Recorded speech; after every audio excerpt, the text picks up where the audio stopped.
ام یقولون افترا. اب روئے سخن ایک آیت کے اندر دوبارہ سے مشرکین عرب کی طرف آیا کہ یہ کافر کہتے ہیں کہ یہ نبی نے قرآن خود گھڑ لیے.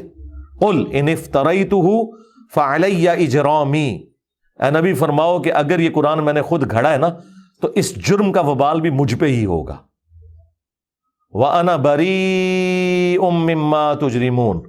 اور میں بری الذمہ ہوں ان گناہوں سے جو تم کر رہے ہو. دیکھیں اللہ کا تو سٹائل ہی بات کرنے کا اور ہے. ویسے یہ انتہائی گستاخانہ آیات ہیں قرآن میں اس طرح کی جتنی ہے نا جو ادھر صوفیت کی ڈاکٹرن ہے. اب مجھے بتائیں یہ جواب ہونا چاہیے تھا کہ اے نبی تم فرماؤ کہ اگر میں نے اللہ پہ جھوٹ باندھا ہے تو اس جرم کا وبال بھی مجھ پہ ہی ہوگا. وہ کہیں گے توبہ توبہ کر یار, مطلب نبی کس طرح کہہ سکتا ہے کہ میں جھوٹ بنے ہے. بھائی سمجھانے کے لیے ہر لیول پہ اترنا پڑتا ہے. لوگ کہتے ہیں نا باتیں کہاں سے آ جاتی ہیں, جب گمراہیاں آتی ہیں نا تو باتیں آتی ہیں. جب تم کہو گے نا کہ بابے نے سمندر روکا ہوا ہے تو اللہ تعالیٰ اپنے کسی بندے کے دماغ میں ڈالے گا کہ کوئی بڑے سے بڑا انسان ہو اپنا پیشاب بھی نہیں روک سکتا, کیونکہ یہ سمندر روکنے والی بات جب آئے گی تو یہ بات آئے گی. حضرت ابوبکر صدیق کے دماغ میں یہ بات کہاں سے آئی؟ قرآن و حدیث میں تو کہیں نہیں لکھی تھی کہ جو محمد کی عبادت کرتا تھا جان لے محمد مر چکے.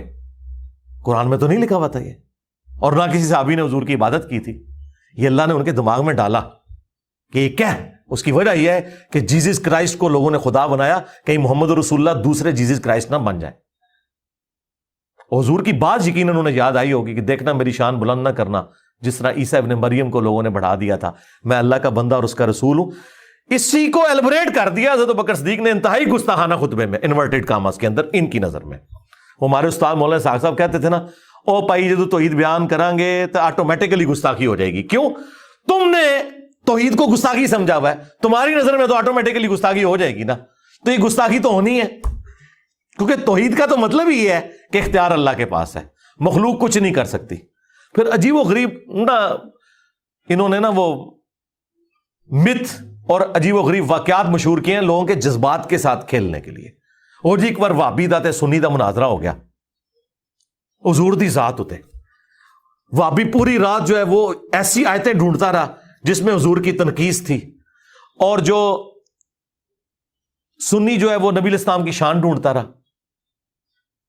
تو صبح جناب مناظرے میں جب دونوں اکٹھے ہوئے انہیں پوچھا ہاں تو راتی کے کردہ رہے؟ سرکار میرے سامنے گلا کرو میں تھن پنا تھوڑے بابیاں دا بابا آ گیا دنیا تے ہن. ٹھیک ہے, میں انہوں دساں کہ میں ابوبکر صدیق دا خطبہ ڈھونڈتا رہا تے منو پتہ لگے کہ میں ابو بکر آر نبی نو مننا وا یا ابو جہل آر مننا. تو دس ابو جہل تو کنوں ڈھونڈتا رہا قرآن چکے کٹدا رہا, اور نبی کی شانیں جو تم قرآن سے نکال رہے ہو ان شانوں سے کس کو انکار ہے؟ کیا نبی کی شان کا مطلب یہ ہے کہ نبی خدا کا بیٹا بن جائے گا؟ عیسیٰ ابن مریم جیسی شان قرآن میں کسی کی نہیں آئی ہے, کسی پیغمبر کی نہیں. لیکن اللہ نے کہا کہ اگر اللہ ارادہ کرے عیسیٰ کو, ان کی ماں کو, سب کو ہلاک کر دے, اللہ کا کوئی کیا بگاڑ لے گا؟ عیسیٰ اور ان کی ماں روٹی کھانے کے محتاج تھے, وہ نہ تو کسی کے نفع کے مالک تھے نہ کسی کے نقصان کے. یہ اس شخص کے بارے میں آ رہا ہے جس کو کہا اللہ نے وجیہن فی الدنیا والآخرہ ومن المقربین, اور معجزات ایسے جو کسی پیغمبر کو نہیں دیے گئے. مردوں کو زندہ کرنا اللہ کے اذن سے, مٹی کی مورت بنا کے پھونک مارنا اور اس کا پرندہ بن جانا, یہ معجزہ کسی پیغمبر کو نہیں دیا گیا, کسی پیغمبر کو. لیکن سینٹرڈ کر کے انہی کو اللہ تعالیٰ نے سامنے رکھا کہ یہ فرق ہے بھائی انبیاء میں اور خدا میں. پھر اسی طریقے سے چیزیں بیان ہوتی ہیں. وہ جی پھر مناظرے سے پہلے جب پوچھا تو وابی نے کہا ہاں جی میں تو یہی آیتاں لبدا رہا. تو انہوں نے کہا بس دیکھ لے کون نبی دی شان ڈھونڈتا ہے تو کون تنقیص ڈھونڈتا ہے. اگر کسی کا یہ عقیدہ ہے کہ توحید بیان کرنے سے نبی کی تنقیص ہوتی ہے تو یہ بلیم وہ کسے دے رہا ہے؟ اللہ کو. انہوں نے انبیاء کو منی گاڈ مانا ہوا ہے اور اولیاء کو منی رسول مانا ہوا ہے. یہ میرا ایک جملہ ہزاروں کتابوں پہ بھاری ہے. یعنی آپ ہزاروں گمراہیاں ایک کتاب میں جمع کریں نا اور آپ اس کی وجہ پوچھیں نا تو یہ ہے کہ یہ نبیوں کو منی گاڈ مانتے ہیں اور اولیاء کو منی رسول مانتے ہیں. بس یہ وہ فرق ماننے کے لیے تیار ہی نہیں ہے کیونکہ قرآن تو پڑھا ہی نہیں ہے. اب ان ساری باتوں کے ہوتے ہوئے مجھے تو صبح شام ان کے اوپر قنوت نازلہ پڑھنی چاہیے, لیکن میں سمپل کہتا ہوں کہ مرنے سے پہلے اے مسلمان کر لے اس پہ غور. کتابوں کا خدا اور ہے بابوں کا خدا اور کتابوں کے خدا اور بابوں کے خدا میں یہ فرق ہے کہ جو بابوں کا خدا ہے نا، بس وہ خدا بڑا بھائی اور نبی چھوٹا بھائی، بس اتنا فرق ہے. لیکن کتابوں کا خدا یہ کہتا ہے کہ خدا خدا ہے، مخلوق مخلوق ہے. لیکن یہ باتیں اب کون کرے؟ یہ جب باتیں آپ نہیں کریں گے دماغ کوئی نہیں کھلیں گے.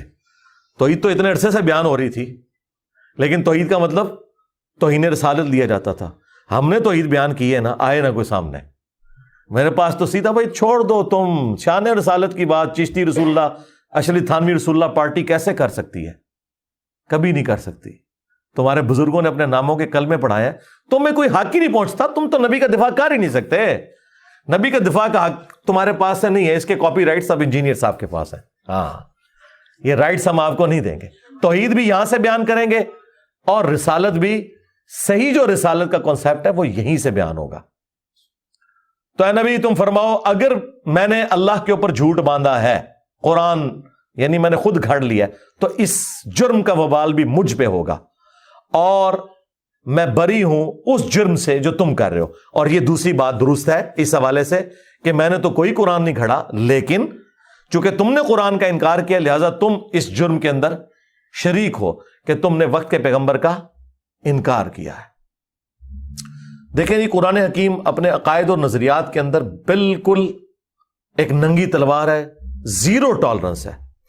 اگر کسی شخص کو انبیاء کا سٹیٹس نہیں پتا، انبیاء کرام کی ذمہ داری، ان کے مراتب نہیں پتا، اور وہ اپنے زوم میں انبیاء کرام کے ساتھ چیزیں منسوب کیے ہوئے ہیں، تو عقیدت اور جذبات کی بنیاد کے اوپر ایسے عقائد منسوب کرنا، سب سے پہلے انبیاء کرام اس سے اعلان برات کرتے گے.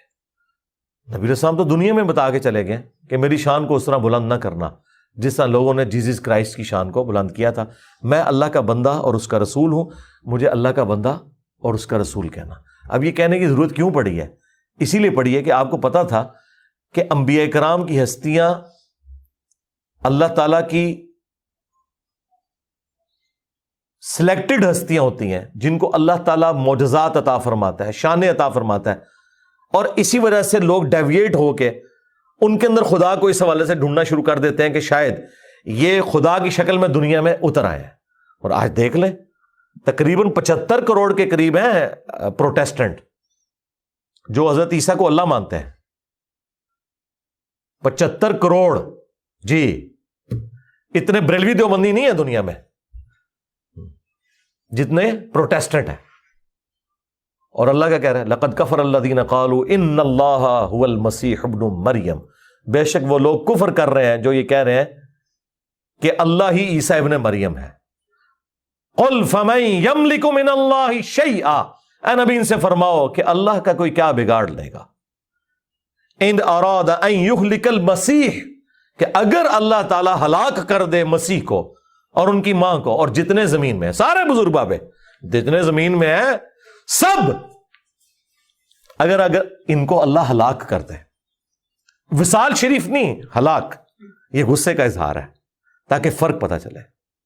یعنی اگر آپ یہ دیکھیں یہ ووکیبلری کا جو استعمال ہے یہ اسی لیے تاکہ آپ کے دماغ کھولے جائیں. اور یہ اللہ کہہ سکتا ہے، بندے نہیں کہہ سکتے. سرکار اللہ نے کسے کہا ہے؟ فرشتوں کو کہا یا ہمیں کہا ہے؟ ہمیں کیوں کہا ہے؟ کہ ہم نے اسی طریقے سے آگے بات کرنی ہے. نبی کو کہا گیا قل فمن یملک من اللہ شیئا، اے نبی ان سے کہیں جب کوئی بھی عیسیٰ ابن مریم کے بارے میں یہ بات کرے تو ان سے کہو کہ اللہ کا کوئی کیا بگاڑ لے گا. تو یہ پوری امت کے لیے. اور حضرت ابوبکر صدیق نے تو ہمارا مسئلہ ہی آسان کر دیا. 8 جگہ حدیث آئی ہے بخاری میں اور 4 جگہ تفصیلی. من کان یعبد محمدا فان محمدا قد مات، دیکھو جو بھی تم میں محمد کی عبادت کرتا تھا جان لے کہ وہ مر چکے. اللہ اکبر. وصال شریف نہیں، شہید شریف نہیں، وفات شریف نہیں، فإن محمدًا قد مات. ومن يعبد اللہ، اور جو کوئی اللہ کی عبادت کرتا تھا وہ جان لے فإن اللہ حی لا يموت، کہ بے شک اللہ تعالیٰ زندہ ہے، اسے کبھی موت نہیں آئے گی. تو یہ بات یاد رکھیں، یہ بڑا سینسٹیو ایشو ہے. اور یہ انبیاء کرام کی جو دعوت سینٹرڈ اراؤنڈ توحید ہوتی ہے وہ اسی وجہ سے ہے کہ انہیں پتہ ہے کہ اللہ کا کیا سٹیٹس ہے اور بندوں کا کیا سٹیٹس ہے. اگر خدا کا تعارف کسی کو ہے نا وہ جرت نہیں کر سکتا. مجھے بتائیں ایک عام انسان جس میں تھوڑا سا ایمان ہے کیا وہ اپنی عبادت کروا سکتا ہے؟ کیا وہ اپنے سامنے کسی کو جھکا سکتا ہے؟ کیا وہ یہ دعویٰ کر سکتا ہے کہ سارے بزرگوں کی گردنوں پہ میرا پاؤں ہے؟ ہاں تو یہ قصیدہ غوثیہ میں پڑھتے ہیں, گولڈا شریف ہر جمعے کو پڑھا جاتا ہے, لوگ کھڑے ہو کے شوق سے پڑھتے ہیں, سبحان اللہ بھی کہتے ہیں سننے والے. اور دوسری طرف یہ کہتے ہیں کہ جی اللہ کا جتنا کوئی بڑا بندہ ہوتا ہے اس میں اتنی عاجزی پائی جاتی ہے. میں نے تو پلانٹ ارتھ پہ اتنا تکبر نہیں دیکھا کہ کوئی شخص یہ کلیم کرے کہ تمام اولیاء کی گردن پہ میرا پاؤں ہے. کتنا بڑا جملہ ہے یہ. تو حضرت ابوبکر, عمر, عثمان و علی نے کبھی صحابہ کے بارے میں نہیں بولا. تو یہ کہتے ہیں کہ عبد القادر جیلانی نے فرمایا. ہم کہتے ہیں اگر انہوں نے کہا ہے تو وہ قرآن و سنت کے تو بالکل خلاف ہے, اور اگر انہوں نے نہیں کہا تو بری ہیں. نہ ہم ان کی طرف سے جھوٹا دفاع کرتے ہیں کہ انہوں نے نہیں کہا ہوگا. پہلے ہم کسی زمانے میں کرتے تھے, اب مجھے کسی سے کوئی ہمدردی نہیں. سیدھی سی بات ہے, اللہ سے ڈر لگتا ہے کہیں ان میں سے کسی نے کام ڈالا ہو تو اللہ تعالیٰ منو کہ تو ادھر بڑھ گیا سائے تنو کیڑی چیز مجبور کرتی سی. دیکھیں ہمیں جو چیز مجبور کرتی ہے نا دفاع کرنے پہ, وہ ان ہستیوں کا دفاع ہے جن کے پیچھے قرآن و سنت کھڑے ہوئے ہیں, یعنی صحابہ اہل بیت, انبیاء کرام. ان کے بعد ہمیں نہیں پتا کہ کس نے کام ڈالا ہے اور کس نے واقعی دین کی خدمت کی ہے. ٹھیک ہے, کیونکہ کئی لوگ جن کو ہم اچھا سمجھتے تھے ہمیں اتھینٹک نالج سے پتا چلا کہ انہوں نے بھی کام ڈالا ہے. یعنی یہ جو پچھلے 100 سال کے اندر ہے ان کی تو قلم کی سیاہی بھی نہیں ابھی خشک ہوئی بھی ہے. تو بات یہ کہ اللہ سے ڈر جائے, قرآن و سنت پہ آ جائیں. وہ غامدی صاحب سے کسی نے پوچھا نا کہ جی وہ قرآن میں تو لکھا ہے تو وہ فلاں بزرگ یہ کہہ گئے. انہوں نے کہا جی اللہ تعالیٰ مجھ سے یہ نہیں پوچھے گا کہ فلاں بزرگ یہ کہہ کے گئے تھے تو نے کیوں نہیں مانا. اللہ مجھ سے یہ پوچھے گا کہ قرآن میں یہ لکھا ہوا تھا, جو قرآن تیرے پاس آیا تھا تو نے اس کو مانا تھا کہ نہیں. اب مجھے بتائیں میرے پاس قرآن آیا تو میں یہ کہوں گا کہ فلاں نے یہ کہا ہوا ہے, میں تو اس کا پابند ہوں. جب اللہ میرے پاس آیا ہوا ہے, قرآن آنے کا مطلب ہے اللہ آ گیا, سنت آنے کا مطلب یہ ہے کہ نبی علیہ السلام خود آئے ہیں میرے پاس. ان کے ہوتے ہوئے میں نے کسی بزرگ کے قول کے ساتھ مجھے کوئی ہمدردی ہے یا میں نے مطلب ان کی بزرگی بچانے کی خاطر ان کے باطل عقائد و نظریات کا کوئی دفاع کرنا ہے, نہیں. اصل چیز میں نے اس رکوع کے اوپر اتنا ٹائم اس لیے لگایا کہ تاکہ آپ کو پتا چلے کہ انبیاء کرام کے بارے میں عقیدہ کیا ہونا چاہیے. سورۃ الانبیاء پڑھیں, بندہ حیران ہو جاتا ہے. وہ سورت کا نام ہے انبیاء. عام بندوں سے پوچھیں جنہوں نے نہیں پڑھی وہ کہیں گے جو نبیوں دی شانہ بیان ہوئی ہیں. حالانکہ انبیاء جو سورۃ الانبیاء ہے اس میں اللہ تعالیٰ نے بتایا کہ انبیاء کا سٹیٹس کیا ہے, انہوں نے کیا کام کیا, اور نبی میں اور اللہ میں فرق کیا ہے. پورے قرآن میں جو انبیاء کرام کے حوالے سے چیزیں ڈسکس ہوئی ہیں وہ یہی ہوئی ہیں کہ یہ اللہ کے اتنے برگزیدہ بندے تھے کہ یہ اللہ کی طرف اورینٹڈ ہوتے تھے, ہر معاملہ اللہ کے سپرد کرتے تھے, اللہ سے مانگتے تھے, اسی سے دعائیں کرتے تھے, اسی سے اپنے عقیدے وابستہ رکھتے تھے.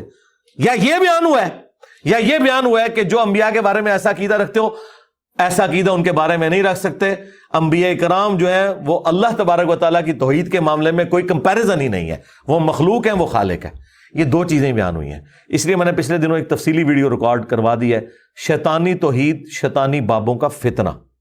یہ شیطانی توحید ہے جس میں آپ انبیاء کرام کو, اولیاء کو اللہ کے مقابلے پر لے آتے ہیں. اور رحمانی توحید یہ ہے کہ انبیاء اور اولیاء بھی اللہ سے مانگتے تھے, تم نے بھی اللہ ہی سے مانگنا ہے. ہاں انبیاء اور اولیاء ان کی جو شانیں ہیں وہ اسی وجہ سے ہیں کہ وہ گاڈ اورینٹڈ تھے, نہ کہ اس وجہ سے